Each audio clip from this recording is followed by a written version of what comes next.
Now, ladies and gentlemen, we've had an awful lot of material presented to us in the course of this. There hasn't been time to have the kind of discussion that we would like, and I'm sorry about that, but hopefully there'll be some time for some discussion after the rapporteurs have produced their synthesis of what each of the panels has been talking about. So I'm not going to say anything more. I'm going to introduce the first of the second round of rapporteurs, who's Kyle Lawson. Well, good afternoon, everyone. When Vernon opened this conference earlier today by saying that challenges to arbitration awards can often feel like Groundhog Day, I was, of course, acutely conscious that I would soon be standing before you all at this time, reporting on a panel discussion you heard at about 12:30. But happily, that task has been made much easier by the fact we had such a lively discussion from such an eminent and distinguished panel, and a panel who spoke so clearly and with one voice on the question of the standard of review to be applied in challenges to the jurisdiction of the tribunal under Section 67. The answer from that panel was fairly clear. We should be maintaining the status quo. There should be a de novo review applied by the court, or in other words, a fully independent judicial rehearing of the jurisdictional challenge. And it's fair to say the panel that you heard from was not particularly in favour of the current proposal in the Law Commission's consultation paper, which is where parties participated and objected to the jurisdiction of the tribunal. The Section 67 challenge for the court should then take the form of an appeal rather than a rehearing. There are obviously practical issues with the proposal as it's currently formulated. You heard from Hilary, for example, that there might be issues as to what actually constitutes participation by a party. There are three objections to the proposal which to me seem particularly persuasive. Firstly, of course, the idea of party consent, and that having a fully independent judicial rehearing is an important safeguard in that regard. I was, of course, shocked to hear Sir Richard Aiken say that the self-serving tendency of a tribunal, of course, is to uphold its own jurisdiction, and therefore the safeguard is all the more important. The second issue, which I thought was particularly interesting, was inconsistency in terms of the approach between the challenge to domestic awards and the approach to foreign awards, which would be under Section 103 or the New York Convention. And that's important because the proposal from the Law Commission as currently formulated is just to amend Section 67 and not to touch Section 103 as it currently stands. So you could have a situation where you have a different standard of review being applied when you're challenging a domestic award in England than when you're enforcing a foreign award in England or enforcing an English award abroad. It does seem to me there is something odd about the fact that it might be easier for you to wait to the enforcement stage to raise your jurisdictional challenge then than it would be to raise that challenge before the supervisory court in England. Indeed, that would seem to be a policy that would encourage prospective challengers to just sit on their hands and await enforcement, and therefore result in even greater delay and expense, which seems to be the main objective that the reforms are seeking to address. The third issue, and another inconsistency, is the inconsistency that would be introduced with the standard of review that is being applied in many other jurisdictions, although not all jurisdictions. You, of course, heard from Justice Prakash that a de novo review standard is what is being applied in Singapore, in Hong Kong, and Australia. And, of course, from Professor Berman, the position in the US is somewhat more complex. De novo review was the standard applied in the US, and everything was clear until the concept of clear and unmistakable delegation or surrender to the tribunal introduced a clear and present danger to legitimacy of arbitration in the US. And I'm sure we'd all agree that wouldn't be a welcome development into London arbitration, particularly if London's going to maintain its status as a premier destination in that regard. So if there is really a problem with the standard of review applied in jurisdictional challenges, if there's a concern about rehearings getting out of control, about additional costs, additional delay, and repetition of the evidence and argument that's heard before the tribunal, and I say that's a big if, particularly given the small number of Section 67 challenges, which even get filed every year in the commercial court, and the even smaller number of those challenges would actually make it to a hearing. If there is a problem in that regard, then it does seem, certainly from the panel's discussion, that is a concern better addressed by the robust exercise of the court's existing case management powers, or perhaps some modest reform to procedural rules, rather than a radical and retrograde reform of the existing statutory scheme. And that's particularly so if the court is going to be able to maintain the flexibility which it currently exercises to tailor the nature of its hearing to the requirement of the case which appears before it. Thank you.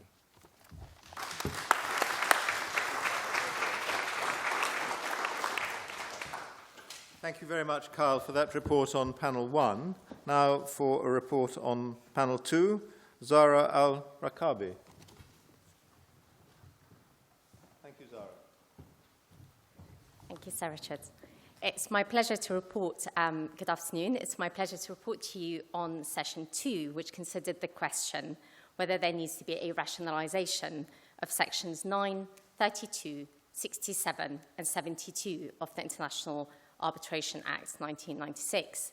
Now, I must confess that I haven't traced the lineage of my pupil supervisors, but thankfully my role is not to offer any original ideas, but rather to report on the contributions of those with unquestionably excellent pedigree. The focus of panel 2 is on the so-called negative effect of competence.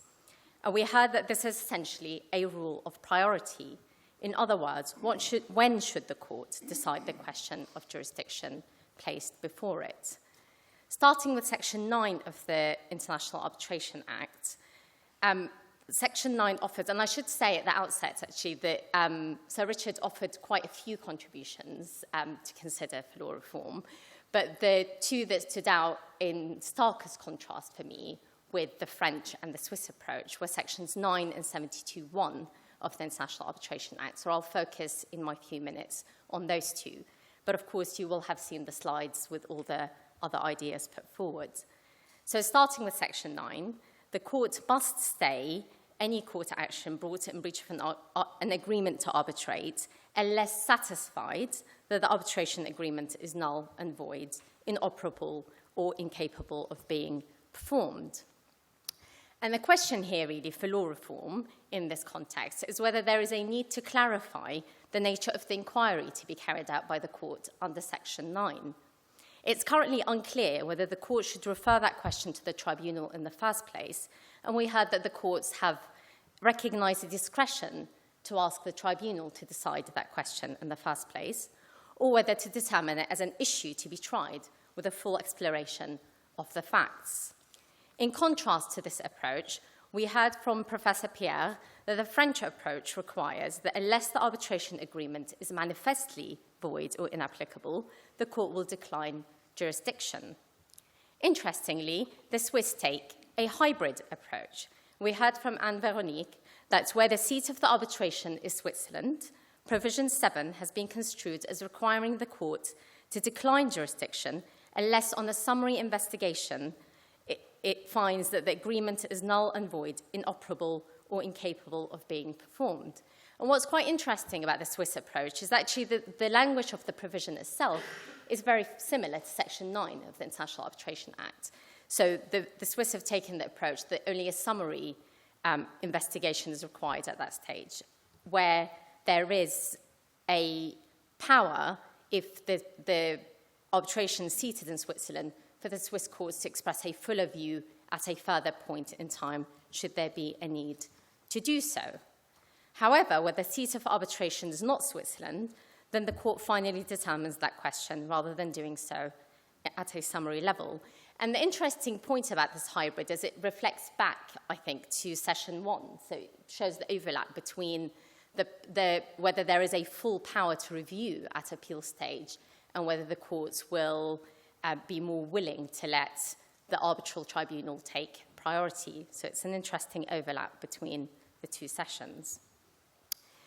Finally, moving on to Section 72(1) of the International Arbitration Act, which, as you heard, enables a party that has opted not to participate to question the validity of the agreement and jurisdiction of the tribunal, and for the court to issue a declaration or an injunction in that regard.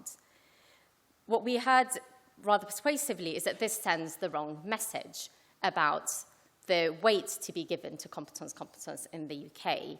And Section 72(2) renders it unnecessary, as a party, even a party that chooses not to participate, can bring an appeal under Section 67 in relation to the tribunal's jurisdiction.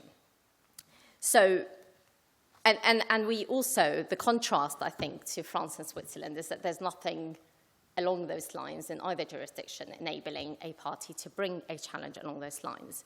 I did notice, though, that the number of cases under Section 72(1) was said to be very limited, and perhaps that's purely because the risk is quite significant of opting not to participate in the proceedings and then issue a challenge to the jurisdiction while the arbitral tribunal continues with the proceedings in the event that the court decides against you and you've not had an opportunity to participate on the merits. So it might be that practically speaking, it's a section that doesn't currently play a significant role in practice, but for the sake of rationalization and for the sake of clarity, and also finally for the sake of sending out the right message about the weight to be given to competence in the United Kingdom or in England, it's right to consider revoking Section 72(1). Thank you.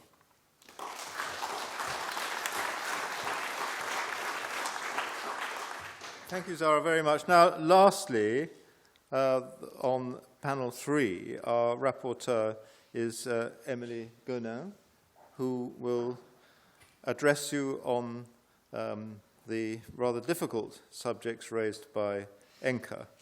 Then I'm hoping we're going to have about 10 minutes free for some questions from the floor, which can be, I hope, asked via a microphone. But before that, Emily.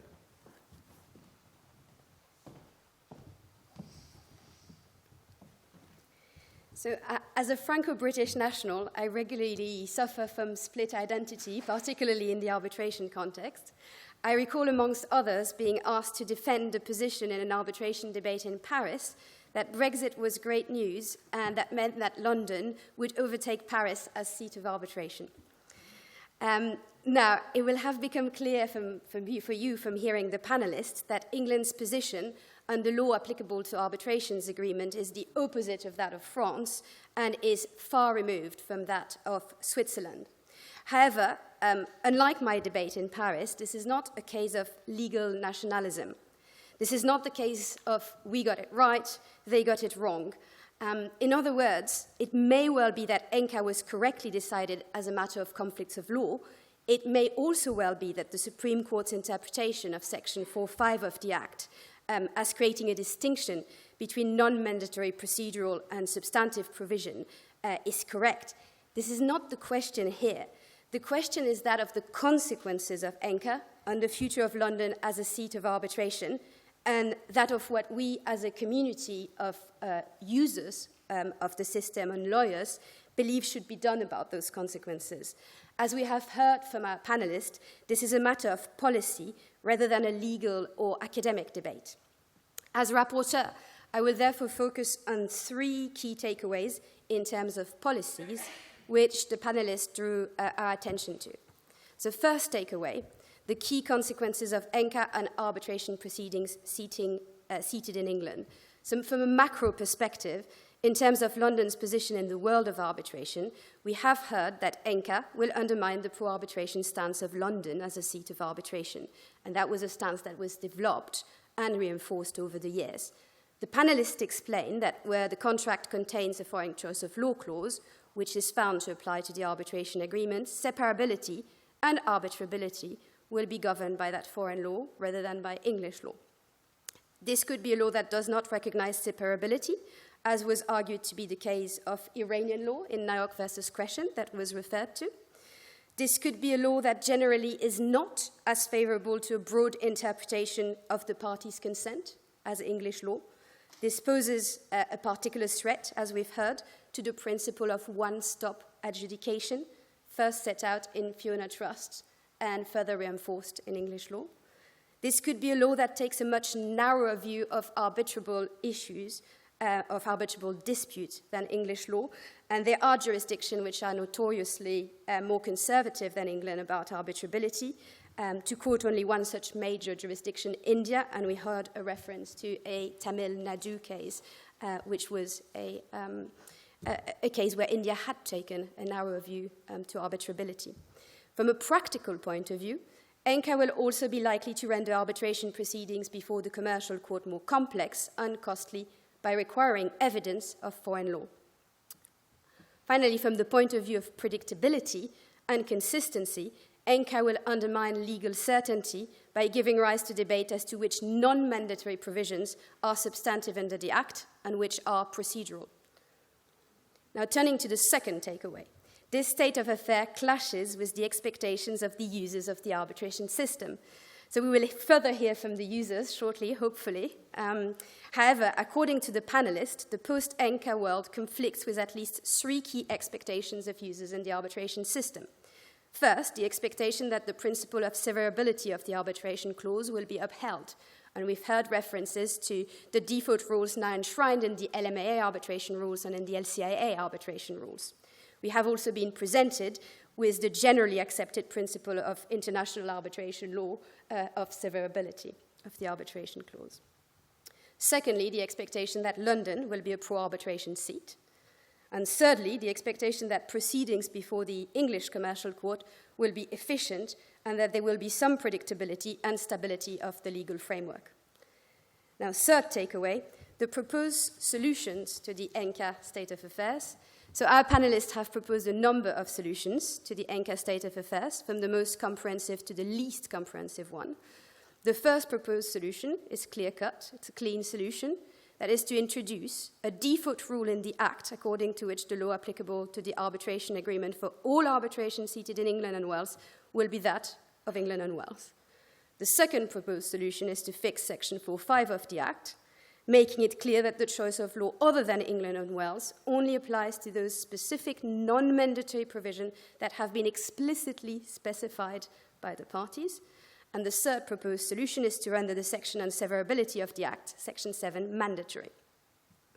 I will now leave it to the audience to discuss the manner in which the bright light of London as an arbitration seat may be kept alive, so as to compete on an equal footing with the Ville Lumière and Geneva and Singapore.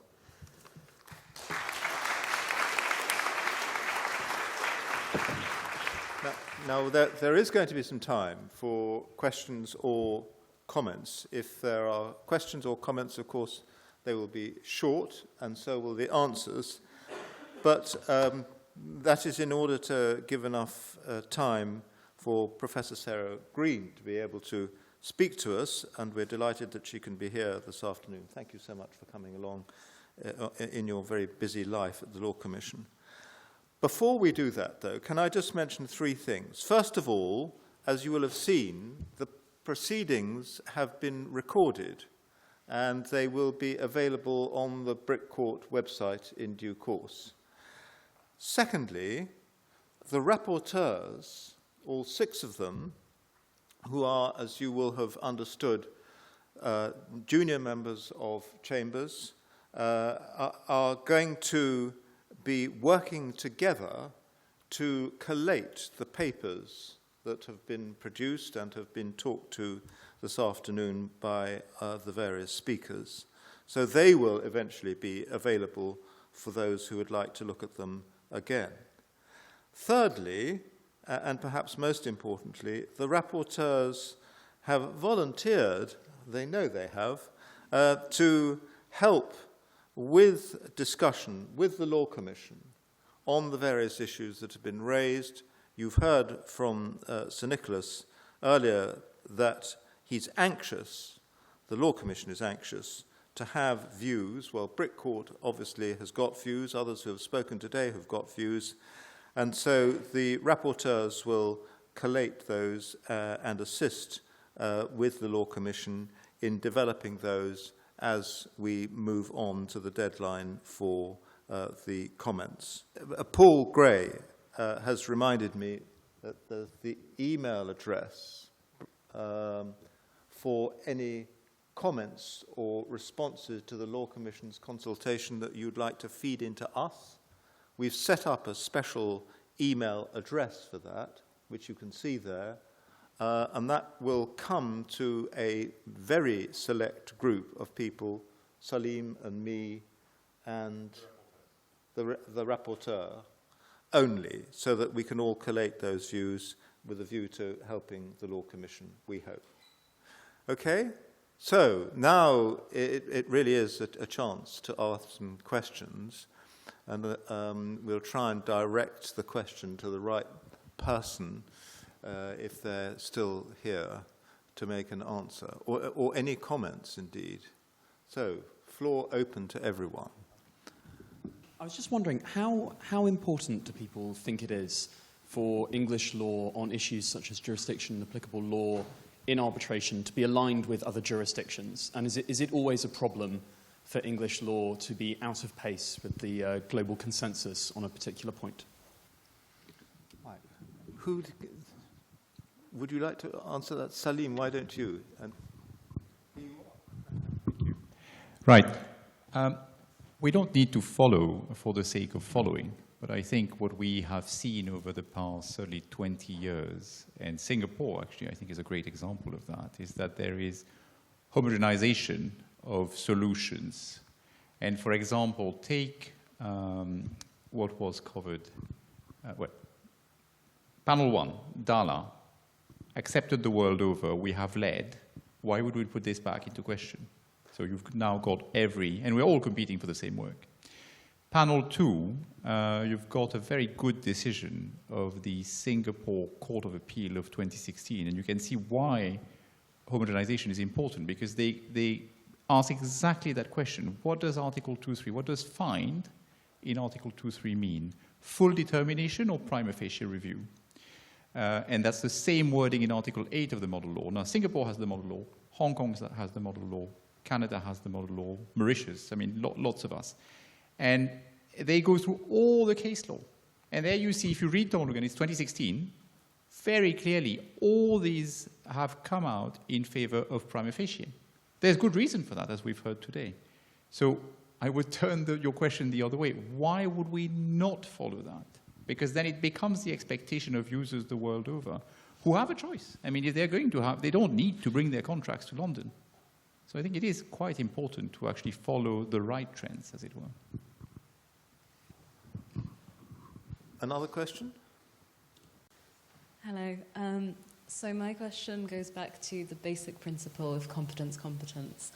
And I was wondering why the panel thinks that it is important that the arbitration tribunal, in the first instance, determines its own jurisdiction. Sorry, are you asking if it's important that the tribunal go first? Why? Well, I think the short answer is because if you introduce any doubt in that respect at the beginning of the process, you're handing a tool to parties that are trying to scupper arbitration. And so what you're seeing in all the seats that we've been discussing today, Singapore, France, Switzerland, all the seats where people are going to have their dispute resolved, is that they make a choice in favorem arbitrium, always. And therefore, what you don't want to do is to hand the tool to recalcitrant parties to scupper or delay arbitrations to begin with. As you've heard, it will not always work. You've heard Anne-Véronique say this, you've heard Pierre Mayer say this. But by and large, it looks like if you tell parties, okay, we'll take a prima facie look at this. If it's very clear, we'll keep it, we'll determine it, and you won't go to arbitration. But if not, go to arbitration. That is better and sends, in terms of perception of the seat, the right image, as it were, of the jurisdiction.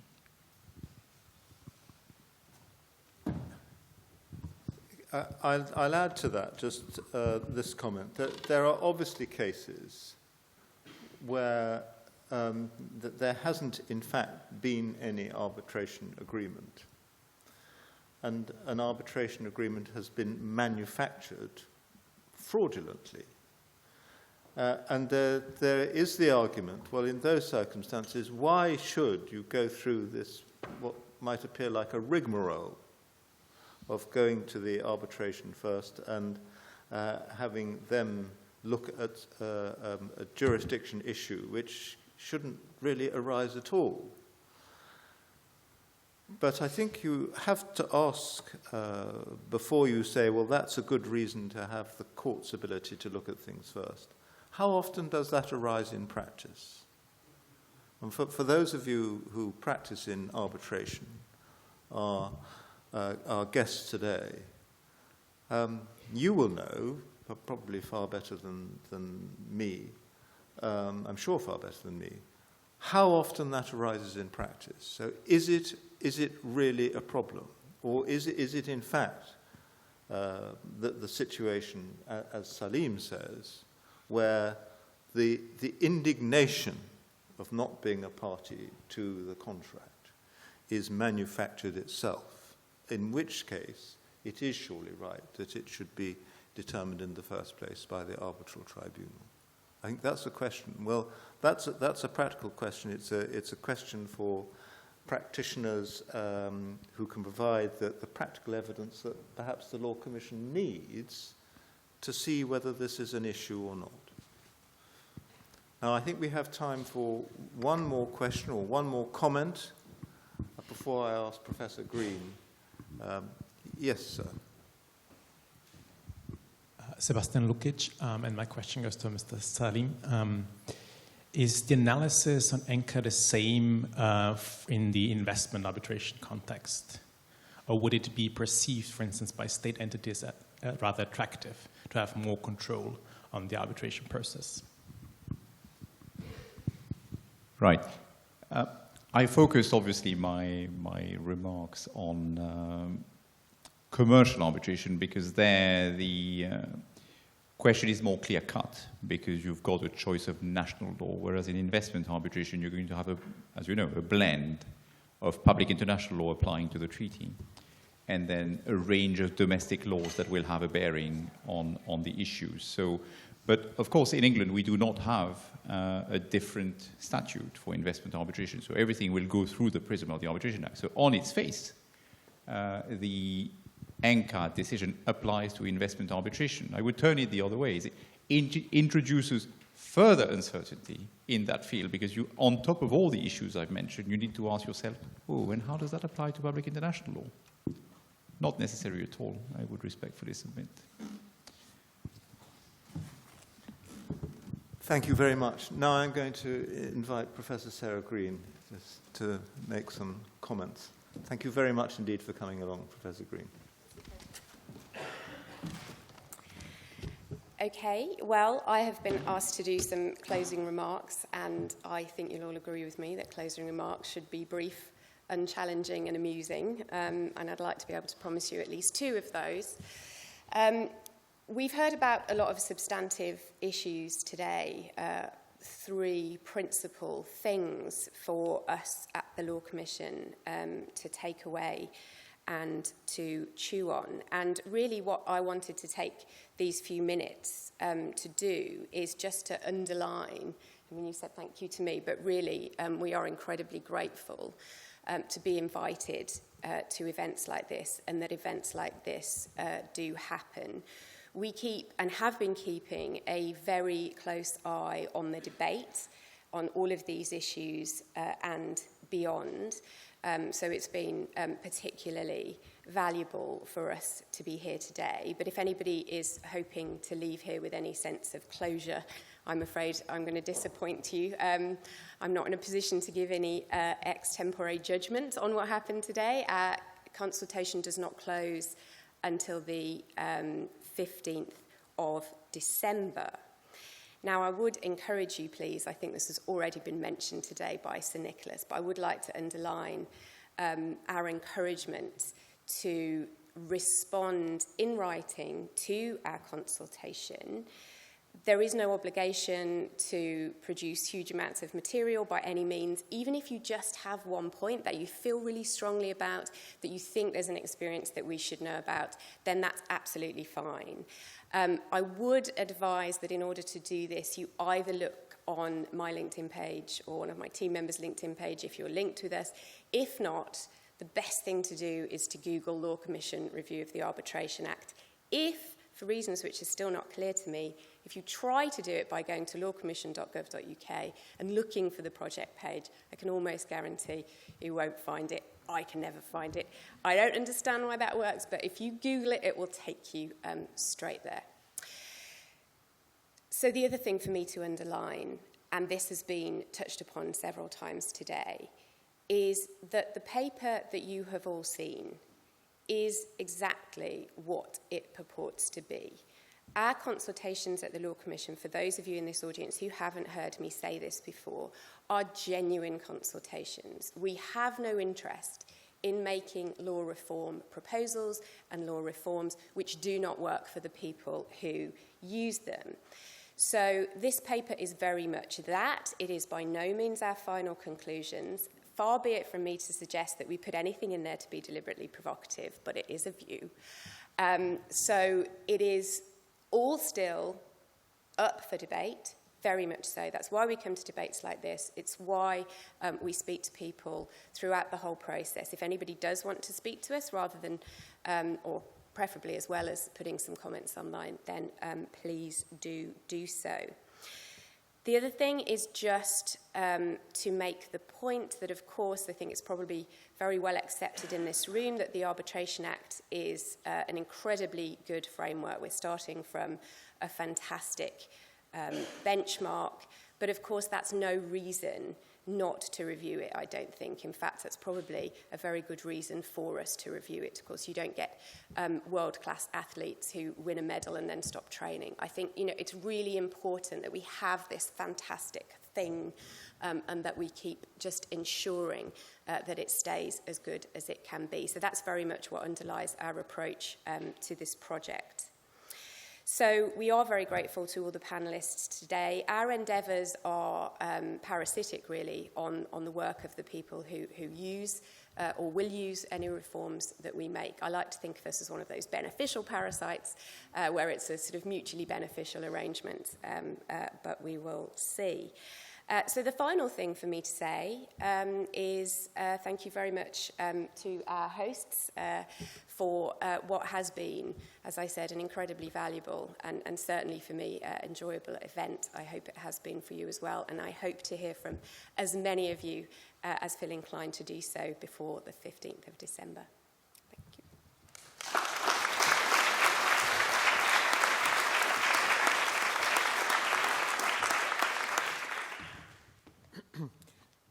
As the joint head of chambers, it's for me just to make a few closing remarks.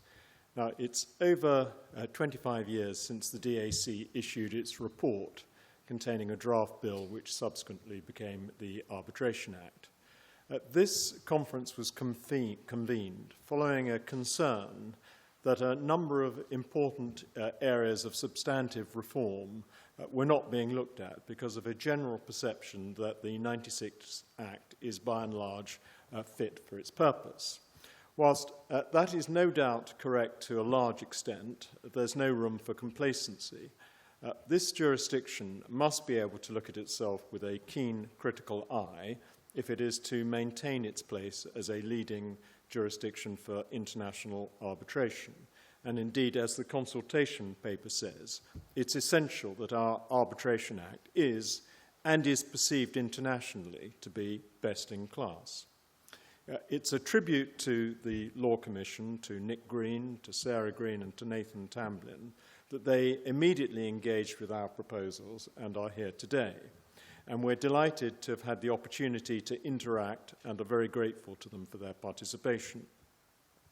I'd like to thank all our speakers for what has been a very stimulating and interesting discussion.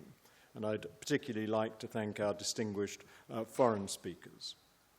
Now, Brick Court is very much engaged in the field of arbitration, and it has been particularly pleasing to observe our team of junior counsel provide such insightful analysis of the issues under discussion.